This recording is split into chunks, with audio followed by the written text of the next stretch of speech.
What's good, YouTube? My friend's going to be retiring the Mermail deck after mowing everybody down at locals for 50 years. So, this is going to be his final hurrah with the Mermail deck. So I've had the deck since it came out, like, out of Abyss Rising, so I've just, like, been holding on to it ever since, and now it's time to part ways now that Megalo has reached its critical mass of over $100 per Megalo. So, time to retire the deck on top. So, run 3 Megalo. This is like the newer version of the Mermail deck. 3 Teos, and he's really good. He's like a baby Megalo. You only ditch 1 for him, and then he gets the, instead of adding like Sphere off Megalo, he's a baby. He's like baby Megalo. Baby Megalo. He has a level 4 lower Mermail, so instead of adding Sphere, he has Mermail. So perfect. Baby Megalo. So and then I run the 3 Lindies, which are also beautiful. You know, the Lindies, the freaking spammer of the deck, put anything I want on the field pretty much. And then 3 Pike. Pike's super good because you can add off of Teos, so, and then, you know, ditch, pitch, add, whatever. And then double Clownfish Girl, because, like, I have so many, you can summon these, and you can summon these, or these, pretty much any target you can grab, so it's just, like, sets up huge plays for combos and exceeding. And then the Atlanteans, 3 Marksmen for back row, because back row is bad. And then 2 Heavy Infantry for popping the face-ups. And then 3 Dragoon for adding pretty much like any card in this deck to your hand. These, and the Poppers and the Divas. So, and then I run 2 Diva, just because I play 3 Marksmen and 2 Heavy, so I always have like targets for Diva. And Diva's super good to go into Cataster, against Fire Fist, because it pretty much just ends their day. If you drop a Cataster on the field, they just pretty much can't deal with it. So, and then we move on to Spells and Traps. So I run Monster Reborn, Pot of Avarice, Dark Hole, Heavy Storm, double Salvage. Salvage is super good because the deck is so hand hungry. It's kind of like it is Dark World for water monsters. So pretty much anything that puts your monsters back in your hand. So I mean, it's like add double Marksman, you know, pop back row, drop a Megalo. It's like, oh, add double Marksman, drop another Megalo, you know. So it's like super good to just like feed your hands, and the targets are pretty much Clownfish Girl. You can add Lindy back to your hand. You can add Diva back to your hand. You can add Heavy Infantry and Marksman. So there's just like a massive amount of targets that you can add. So any play that you want to go into, you pretty much can with Salvage. And then double Mystical Space Typhoon.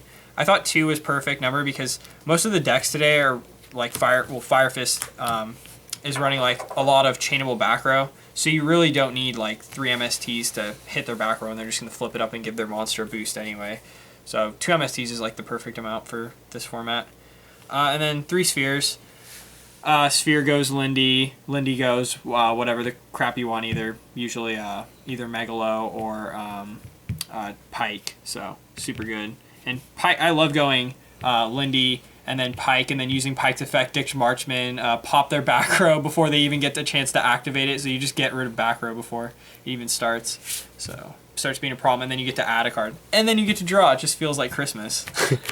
So double Torrential, just to get rid of, you know, spam decks that are spamming the field.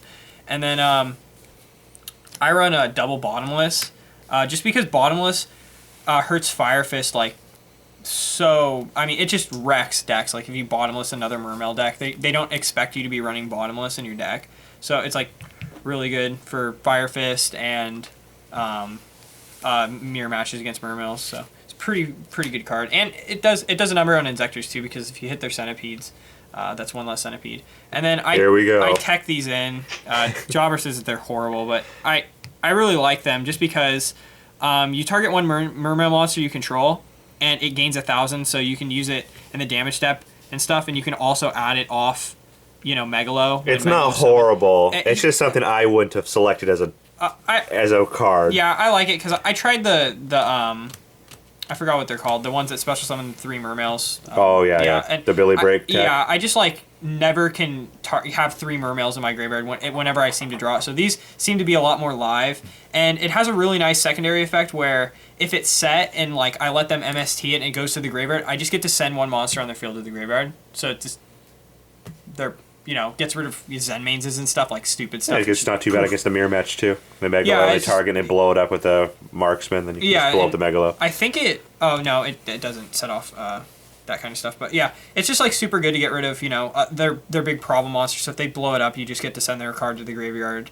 And I wouldn't have run it if it just gave your guy 1,000 boost. But that other effect, if they blind MST my back row, which usually they think it's a sphere anyway, so they're not going to blind MST. But if they do, or if they marksman it or something, then I get to send their card to the graveyard. So that's pretty good then. Megalo at 34 twice is ridiculous. It's 68 damage. That's pretty much game. Like if you can put Megalo on the field and you can put like a Pike on the field, like you almost have game. So we'll move over to his extra deck. So I run Armory Arm and Librarian, Cataster, Delorean, Black Rose, Gunganier, Scrap Dragon, Mistworm, and then for the Exceeds, which you can go into all these very easily with Diva and stuff, Diva shenanigans.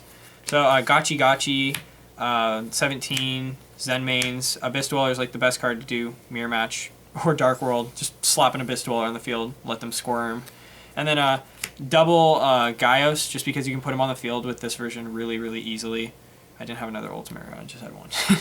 So, yeah, he's just super good like against Insectors and Fire Fist and stuff, just because he stops. And usually sometimes Fire Fist Tekken like Beast King Barbaros is, and Beast King Barbaros can't attack when he's on the field. So it really shuts down, like, if they have a Stardust on the field or something, they can't attack with he stops all level 5 or higher guys from attacking, so he's like super good.